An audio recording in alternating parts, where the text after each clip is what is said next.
Hi, Dr. Sen. Thanks for being here. Hi, thank you for having me.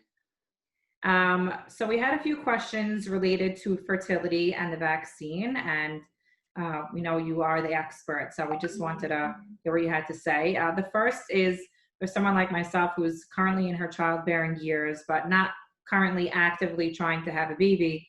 Is there any reason to worry about getting the vaccine right now? It's a great question.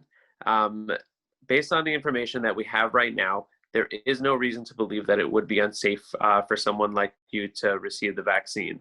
Now, I want to mention that there have been rumors and sort of some misinformation that's being spread around about the vaccine causing sterility in females or an inability to conceive or um, um, causing early miscarriages by an interaction with a protein in the placenta. And that is actually completely unfounded. It's based on no evidence whatsoever.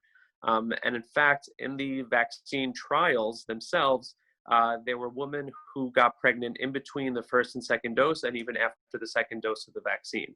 And those pregnancies obviously haven't been followed to term, but they've been followed for a couple of months.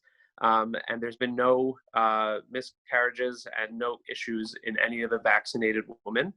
There's only been one miscarriage reported, and it actually was in the placebo arm. So someone who did not get the vaccine. Wow. Okay, so say there's a woman who is actively trying to conceive this month on her own naturally. Should she be wary of getting the vaccine this month or soon? So based on what we know about the biology and the science of the vaccine, there shouldn't be any issue with trying to conceive. There are certain types of viruses where we do recommend that women avoid getting pregnant, and that's if the virus is a live virus.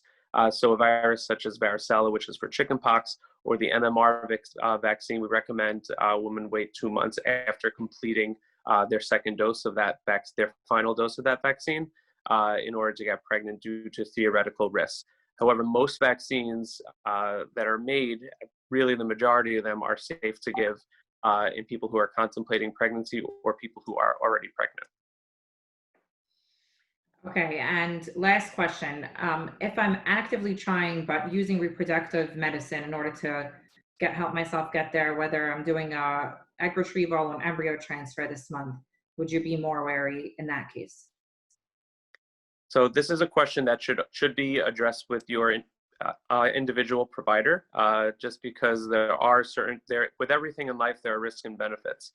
In an ideal world, you wouldn't want to have a fever on the day of or in the days immediately before or after a procedure such as an egg retrieval or an embryo transfer. And we know that one of the more common side effects of particularly the second dose of the vaccine is to have a fever after the vaccine is administered. And so that's sort of the only theoretical concern that there may be.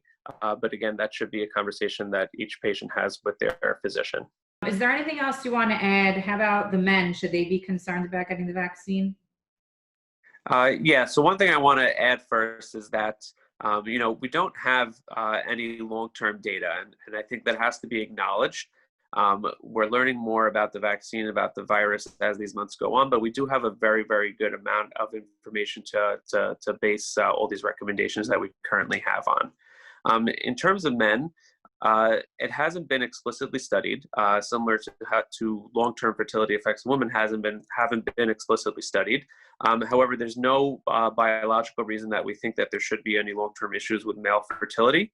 We do, however, know that anytime a man has a fever or viral illness, such as COVID, and it has been shown with COVID infection itself, that there could be a temporary compromise in their semen parameters that could impact their ability to conceive in the short term.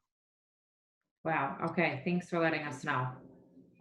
Thanks for everything and really appreciate you coming on and helping us out. Thank you very much for having me.